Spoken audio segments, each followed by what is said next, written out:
하나님의 사랑과 평화가 여러분에게 가득 넘치시기를 간절히 축원드립니다. 우리 좌우 양옆에 있는 분들에게 이런 축복의 마음으로 서로 인사하도록 하겠습니다. 네. 감사합니다. 네. 지난 2주 동안 우리가 사마리아 여인을 찾아가신 예수님의 이야기를 우리가 들었습니다. 하나님은 아들 예수님을 보내주셔서 소외받고 고통당하는 그 사마리아 이방 여인을 찾아오셨습니다. 우리는 말씀 속에서 영생의 물을 주시는 예수님을 만났습니다. 또 한 명의 예배자를 찾고 기뻐하시고 그렇게 배불러 하시는 예수님을 만났습니다. 만남은 사람을 변화시킵니다. 그런데 세상에 어떤 분보다 예수님을 만나면 가장 큰 변화를 받습니다. 우리가 복음의 말씀을 통해서 예수님을 더 알아가기를 원합니다. 우리가 아는 정말 하나님, 그 하나님을 알고 영과 진리로 예배하는 예배자가 되기를 원합니다. 성령께서 이 시간 저와 여러분 모두에게 말씀으로 찾아와 주시는 귀한 시간 될 수 있기를 주님의 이름으로 간절히 축원드립니다. 예수님은 참 사람 만나는 게 일이십니다. 오늘 말씀에서 예수님은 명절에 예루살렘으로 올라가십니다. 성전으로 가십니다. 그렇기 때문에 이렇게 갈릴리에서 예루살렘으로 가는 많은 무리 가운데 섞여서 예수님은 그렇게 예루살렘으로 걸어가십니다. 그런데 예루살렘에 도착한 예수님은 성전으로 들어가시지 않습니다. 성전 뜰을 지나서 북쪽에 있는 양의 문을 향하십니다. 그리고 그 문 곁에 있는 베데스다 연못가로 향하십니다. 베데스다라는 뜻은 은혜의 집, 자비의 집이라는 뜻으로 거기는 참 특별한 사람이 모여 있었습니다. 그곳에는 다름 아닌 환자들이 가득했습니다. 마치 종합병원의 대기실 같습니다. 우리도 아플 때 병원에 가면 많은 환자들 가운데 서서 우리가 대기표를 뽑고 자기 순서를 오랫동안 기다리죠. 당시에는 이런 것도 없었습니다. 별별 그 병자들이 다 그곳에 모였습니다. 그런데 그곳에 의사가 있는 게 아니었습니다. 그냥 연못가에 환자들만 모여 있을 뿐 병원이나 의사가 보이지 않습니다. 대신에 그 사람들은 간절한 마음으로 연못을 쳐다보고 있습니다. 그런 어떤 물의 움직임을 기다리고 있습니다. 왜냐하면 천사가 가끔, 자주도 아니고 가끔씩 오는데 그때 물이 움직일 때 먼저 들어가면 누구든지 병이 낫게 될 거다라는 이런 믿음을 가지고 있었기 때문입니다. 일종의 미신 같은 것이지만 의지할 데 없는 병자에게는 그곳은 참으로 생명을 거는 그런 장소였습니다. 여기에 먼저 내가 들어갈 거야. 이런 마음으로 다 이 주변에 그런 마음을 가진 사람들이 모여 있는 것이죠. 이곳에는 맹인이 있습니다. 다리 젖은 사람들이 있습니다. 혈기 마른 사람들과 같이 이런 병자들이 있습니다. 생각해 보면 다 의사가 치료할 수 없는 병입니다. 사람의 힘으로 할 수 없는 것입니다. 돈이 많아도 고칠 수 없는 그런 병을 가진 사람들이 모여 있습니다. 오늘날 질병은 죽음의 영역으로 생각하진 않죠. 의료기술이 발달해서 질병은 능히 고칠 수 있다라고 생각해서 생명의 영역에 있다고 생각합니다. 그러나 유대인들 세계는 다릅니다. 질병은 생명이 아니라 죽음의 영역에 속합니다. 그래서 질병에 걸린 사람은 부정한 사람이고 질병에서 낫게 되면 반드시 제사를 통해서 제사를 드린 후에 다시 생명의 영역으로 옮겨올 수 있습니다.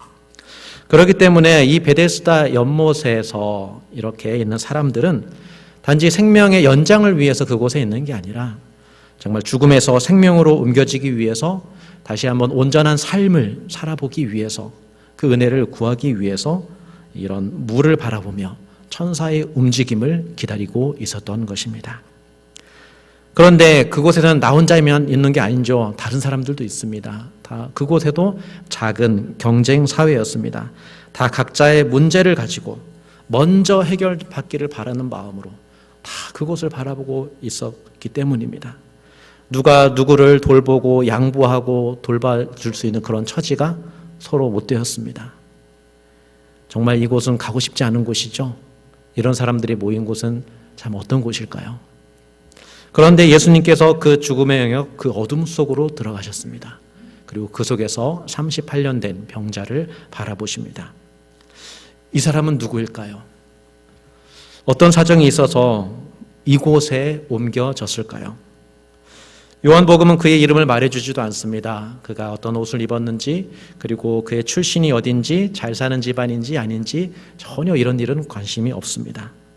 단지 그가 병이 오래되었다는 것, 그리고 그가 누워 있었다는 것, 그리고 그에게 가지고 있는 전부는 그가 누워 있는 자리뿐이라는 것입니다. 그럼에도 우리는 그의 삶을 한번 상상해 볼 수 있습니다. 그가 38년 동안 과연 온전한 삶을 경험해 본 적이 있었을까? 그가 태어나자마자 이렇게 되었다면 아마 일어나 걸어본 적은 없었을 것입니다. 만약 한 10살 때 다쳐가지고 마비되어서 이곳에 왔다면 아마 그는 이미 노인이 되었을지도 모릅니다. 그의 인생은 그가 가진 질병으로 정의되는 인생입니다.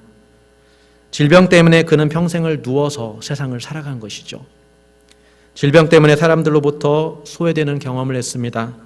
질병 때문에 그는 온전한 삶이 무엇인지 전혀 경험해 보지 못했습니다. 그에게 분노가 있었다면 아마 그 자신을 저주했을지도 모릅니다. 그를 태어나게 한 부모님, 그리고 하나님이 원망스러웠을지도 모릅니다. 하지만 그게 무슨 소용이 있을까요? 이미 38년 정도 지났으면 이제 그런 질문들은 지난 시간과 함께 아마 다 지나가고 없어졌을지 모릅니다. 오히려 지금이 고통스럽습니다. 그를 도와줄 사람이 아무도 없기 때문입니다. 참 이 사람을 보면 헛된 소망을 품고 있구나, 이런 생각을 하게 됩니다. 물이 움직인다고 해서 이 사람이 나올 수 있을까? 이 사람이 먼저 간다고 해서 나올 수 있을까? 누워서 간절히 그곳을 바라보는 모습도 참 처량해 보입니다. 그런데요, 누구든 한번 아파보세요. 질병으로 고통을 한번 겪어보세요. 그동안 알고 있었던 것, 믿고 있던 것들이 한순간에 흔들려 버립니다. 병원을 다니고 있어도 병이 나을 수 있다는 소문만 들으면 눈과 귀가 번쩍합니다. 정말 그런지 찬찬히 살펴볼 겨를이 없습니다. 이런 걸 보면 참 인간이 연약합니다. 질병과 죽음의 문제를 자기의 힘으로 전혀 해결할 수 없기 때문입니다. 38년 된 병자를 바라보며 이게 남의 이야기가 아니구나, 이게 나의 이야기구나, 이런 생각을 하게 됩니다. 예수님은 이 병자에 찾아오셔서 이 병자의 누운 것을 보십니다. 병이 벌써 오래된 줄을 아십니다. 예수님은 그를 보시고 그의 아픔과 소원을 아시고 묻습니다. 네가 낫고자 하느냐? 병자가 대답합니다. 주여, 물이 움직일 때에 나를 못에 넣어주는 사람이 없어 내가 가는 동안 다른 사람이 먼저 내려갑니다. 이 말은 성경에 기록된 그의 유일한 목소리입니다. 그런데 이 병자의 말은 여러 가지 생각을 하게 합니다. 무엇보다도 이 병자는 예수님을 앞에 두고 있었지만 그러나 그의 마음은 여전히 베데스다 연못에 가 있었습니다. 진정 영생의 물을 주시는 분이 그의 앞에 있었음에도 불구하고 그는 베데스다 연못가의 물가만 바라보고 있었습니다. 그의 대답은 아마 이런 뜻인 것 같습니다. 네, 낫고 싶습니다. 그런데 그러려면 연못 물이 움직일 때 나를 먼저 넣어주셔야 됩니다. 다른 사람이 가려고 하면 좀 막아주세요. 이번에는 내가 꼭 성공할 수 있도록 도와주세요. 이 병자는 여전히 믿고 있죠. 내가 저곳에 먼저 들어가면 내가 낫는다. 이 방법에만 매달리고 있습니다. 그게 그에게 고정관념처럼 되어 있습니다. 문제의 해결이 주님으로부터 나온다는 것을 이 사람은 전혀 알지도 못하고 있습니다. 그때 예수님의 놀라운 음성을 듣습니다. 일어나 내 자리를 들고 걸어가라. 그러자 병자는 곧 나았습니다. 저는 오늘 이 이야기를 통해서 몇 가지 함께 생각해 보고자 합니다. 먼저 예수님은 왜 이 병자를 만났을까요? 이 이유를 알기 위해서 우리는 이날이 안식일이라는 것을 기억해야 합니다. 병자를 고친 날이 안식일이었습니다. 안식일 전날도 있고 안식일 다음 날도 있고, 그런데 왜 자기를 트집 잡으려고 하는 그 유대인들이 이렇게 있음에도 불구하고 왜 안식일에 이 일을 행하셨냐라는 것이죠. 성경에서 원래 안식일은 이 창조의 절정입니다. 창조의 목표입니다. 6일 창조 후에 제7일은 거룩한 안식일입니다. 이 안식일에는 모든 피조물이 쉬고 창조주 하나님도 쉬고, 그래서 같이 쉼을 누리는 그런 날입니다. 하나님도 창조를 완성하시고 쉬면서 피조물과 함께 기뻐하는 날입니다. 이것이 성경이 말하는 진정한 쉼이고 진정한 안식입니다. 하나님과 함께 기뻐하는 것, 하나님을 즐거워하는 것, 하나님도 우리 때문에 기뻐하는 것, 바로 그것이 참된 쉼과 기쁨입니다. 하나님은 그것을 주기 원하시는 것이죠. 그런데 하나님의 피조물이 지금까지 안식일의 기쁨을 빼앗겼습니다. 누리지 못하고 있습니다. 38년 된 병자처럼 자기를 찾아오시는 예수님조차 바라보지 못하고 헛된 희망을 가지고서 마치 그것이 전부인 것처럼 그렇게 자기의 인생들을 살아가고 있습니다. 요한복음 5장 17절에 예수님 자신이 왜 병자를 고치셨는지 그 이유를 이렇게 말씀합니다. 아버지께서 일하시니 나도 일한다. 안식일에 쉬시는 게 아닙니다. 안식일에 하나님께서 찾아오신 이유는 하나님께서 그 안식일의 약속, 그 안식일의 소망을 성취하기 위해서입니다.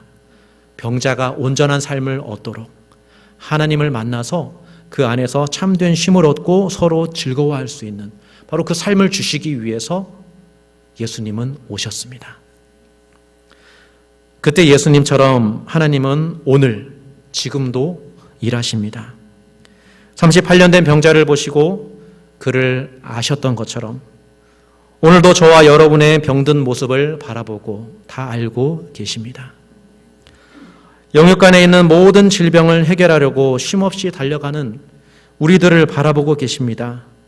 외롭게 삶의 짐을 짊어지면서 살아가는 우리의 모두의 각자의 인생을 알고 계십니다. 우리는 각자 자기의 문제에 사로잡혀 누가 누구를 생각할 겨를이 없습니다. 질병의 문제로, 자신의 문제로, 가정의 문제로, 일하는 곳의 여러 가지 문제로 우리는 삶의 어려움을 안고 살아갑니다.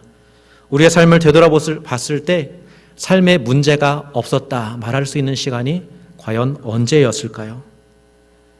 그 즐거움도 잠시 있었겠지만 그러나 언제나 외로움이 있었고 불안이 있었고 걱정이 있었습니다. 예루살렘에서 그 한 사람을 바라보시는 것처럼 이 시간에도 예수님은 우리를 바라보시며 우리가 온전한 삶으로 회복하기를 원하십니다. 우리를 찾아와 주시고 우리의 영원한 친구가 되어주시기를 원하십니다. 우리가 해야 할 일은 이렇게 주님을 바라보는 것입니다. 우리를 바라보는 주님을 우리가 같이 바라보는 것입니다. 하나님의 얼굴을 보며 예배하는 것입니다. 그렇게 하나님이 예수님 안에 하신 일들을 보고 그것을 듣고 그것을 믿고 순종하며 살아가는 것입니다. 그것이 우리가 해야 될 일입니다. 예수님 잘 믿는 것, 하나님이 우리를 위해서 행하신 그 모든 일들을 바라보는 것, 그것을 의지하는 게 우리의 일입니다. 하나님은 예수님 안에서 무슨 일을 하셨습니까? 사람들은 단지 질병의 고침을 원했지만 그러나 주님은 우리의 문제를 더 잘 아셨습니다. 우리가 생각하는 것보다 더 근본적인 원인, 질병과 그 문제의 근원까지 그 주님께서는 감당해 주셨습니다. 죄에서 자유하도록 하나님과 함께하는 온전한 삶을 주시기 위해서 예수님은 십자가의 길을 걸어가셨습니다. 그 모든 수고를 감당하셨습니다. 땀 흘려 기도하셨습니다. 피 흘려 죽으셨습니다. 예수님은 십자가에서 그 모든 일을 마치시고 내가 다 이루었다 말씀하셨습니다. 그리고 부활하셨습니다. 이것은 하나님이 하신 일입니다. 그런데 지금도 부활의 예수님은 일하십니다. 이 주일, 이 예배 시간에 복음의 말씀으로 찾아오시고 성령으로 사람들을 찾아오십니다. 주님은 우리가 하나님의 생명의 안에서 안식할 때까지 결코 쉬지 않으실 것입니다. 우리를 위해서 일하실 것입니다. 그러므로 우리가 주님을 바라볼 때 우리의 문제들을 내어놓고 기도해야 합니다. 주님이 주시는 온전한 회복을 믿고 기도해야 됩니다. 우리가 의사 선생님 앞에 갈 때, 고침받기 원할 때 그런 마음으로 가야 됩니다. 내가 치료할 수 없습니다. 내가 생각한 방법으로 고쳐질 수 없습니다. 내 몸을 맡겨야 됩니다. 그러면 그 의사가 치료하는 것처럼 내 병든 인생을 주님께 맡겨드리는 것입니다. 내 힘든 문제들 주님께 맡겨드리고 하나님이 우리를 위해서 일하시기를 간절히 기도해야 합니다. 하나님의 일은 반드시 선하게 이루어질 것입니다. 그러니 믿고 기도하십시오. 하나님은 우리의 기도를 듣기 원하십니다. 알아서 다 해주겠지 하는 마음도 있겠지만, 그러나 하나님은 하나님의 이름을 부르시기를 원하시고 그 이름 붙는 그 소리를 듣기 원하시고 자녀들의 그 아픔을 듣기 원하십니다. 그런데 여기에서 예수님과 38년 된 병자 사이의 대화를 한번 다시 생각해 보고자 합니다. 예수님께서 38년 된 병자에게 내가 낫고자 하느냐라고 물었습니다. 예수님께서는 고쳐주시려고 그렇게 물어본 것이지만, 그러나 이 38년 된 병자는 네, 저를 고쳐주세요, 이게 아니었습니다. 나를 물에 가도록 나를 도와준 사람이 없어요 라고 대답했습니다. 계속해서 자기의 시선을 연못에 떼지 못했습니다. 자신의 생명을 연못에서 찾았습니다. 예수님과 병자 사이에 서로 대화가 어긋나고 있습니다. 서로 바라보는 곳이 다릅니다. 소통이 되지 않습니다. 예수님을 잘 모르기 때문입니다. 그런데 하나님을 안다고 하는 사람들조차도 어떤 이런 고정관념 때문에 우리의 시선이 다른 곳에 있기 때문에 우리가 하나님과 소통이 안 될 때가 있습니다. 요나는 하나님이 니느웨와 같은 그런 나쁜 사람들에게는 재앙을 내려야 된다라고 생각하고 있었습니다. 니느웨는 이스라엘을 괴롭혔기 때문입니다. 그래서 하나님께서 너 니느웨로 가라, 말씀을 전해라 라고 말씀했을 때 그것을 회피했고, 또 다시 하나님께서 돌이키셨을 때도 하나님의 명령을 하는 둥 마는 둥 그렇게 했습니다. 그러나 예상과는 다르게 니느웨가 회개했죠. 그 결과 요나가 분노했고 화를 냈습니다. 왜 하나님은 니느웨를 벌하지 않습니까? 그러자 하나님은 햇빛을 피하도록 박넝쿨 하나를 준비해 두셨습니다. 그래서 요나는 그 그늘 아래에서 정말 좋아했습니다. 그런데 그 다음 날 하나님은 박넝쿨을 마르게 하셨습니다. 그러자 요나는 차라리 나를 죽여달라라고 말합니다. 이때 하나님이 말씀하십니다. 네가 박넝쿨을 이렇게 아끼냐? 그런데 이 박넝쿨을 아끼는 것처럼 나는 이 큰 성읍 니느웨를 아낀다. 여기에는 좌우를 분별하지 못하는 사람이 12만 명이나 있고 가축도 이렇게 많은데 내가 어찌 아끼지 아니하겠느냐 말씀하십니다. 요나는 유대 민족 안에 갇혔습니다. 그 안에 있는 분노에 사로잡혔습니다. 그러나 하나님은 이방인까지 사랑하시고 아끼시는 하나님이셨습니다. 요나가 하나님을 알았다면 그의 기도는 아마 달라졌고 그의 사역은 아마 달라졌을 것입니다. 그러면 어떻게 우리의 이런 생각들이 깨트려질 수 있을까? 어떻게 하면 우리의 이런 생각들을 멈추고 하나님께 나아가 기도할 수 있을까? 그런데 이것조차도 자기의 힘으로 바뀌지 않습니다. 예수님께서 38년 병자에게 일어나 내 자리를 들고 걸어가라 라고 말씀으로 고쳐주셨어야만, 은혜를 베풀어 주셨어야만 이 병자도 자기의 생각을 멈출 수 있었습니다. 나의 구원이 다른 데서 오는구나. 나의 삶이 다른 능력으로부터 오는구나 라는 것을 알게 되는 것이죠. 우리의 생각과 방법이 참 많이 있을 수 있습니다. 살아가면서 문제를 해결하기 위해서 우리가 생각하는 여러 가지 지혜가 있을 수 있지만 하나님은 먼저 우리를 보시고 우리의 질병을 더 잘 아십니다. 이를 위해서 하나님은 예수님을 보내셨습니다. 죄로 인해 생겨난 우리의 모든 질병과 아픔, 삶의 무거운 짐들을 대신 짊어져 주셨습니다. 예수님 우리의 살과 피가 되어주시고 이것을 먹어라, 이것을 받으라 하면서 우리의 생명이 되어주시려 하십니다. 그렇기 때문에 우리가 이 예수님을 믿는 것이 병고침 받는 것입니다. 이 예수님을 믿는 것이 우리가 하나님이 주시는 안식에 들어가는 길입니다. 이 영원하신 주님과 함께 영원히 친구로 살아가는 것이 참된 복입니다. 하나님은 우리 교회의 오랜 문제와 아픔을 또한 보고 계십니다. 병이 오래된 줄 아십니다. 우리가 짊어지고 있는 무거운 짐들도 다 아십니다.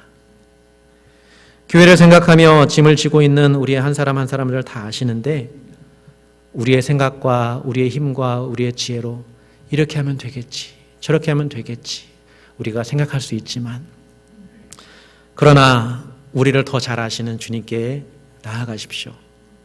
기도하십시오. 그리고 이 교회를 맡기십시오. 하나님과 소통하십시오. 하나님이 우리를 온전케 하기를 우리보다 더 원하십니다. 그 하나님께 나아가서 믿고 기도하실 때 하나님은 우리에게 우리가 알지 못하는 방법으로 우리를 세워주시고 회복시켜 주실 것입니다. 이런 믿음을 가지고 함께 기도하겠습니다. 우리를 위해서 먼저 일하신 하나님 아버지, 우리의 모든 문제와 고통을 주님께 맡겨드립니다. 우리가 문제를 바라보지 않고 오직 주님만을 바라봅니다. 주님 안에 회복이 있고 주님 안에 영생이 있습니다. 질병과 고통의 세상, 외롭고 홀로 삶을 감당해야 하는 우리 모두에게 찾아와 주셔서 주님 이 시간 우리의 영원한 친구가 되어 주시옵소서. 우리 안에 일하시는 하나님, 그리고 일하시는 하나님, 그리고 이를 성취하시는 하나님을 기대합니다. 하나님 우리를 고쳐주시고 회복시켜 주시옵소서. 감사드리며 예수님의 이름으로 기도드립니다. 아멘.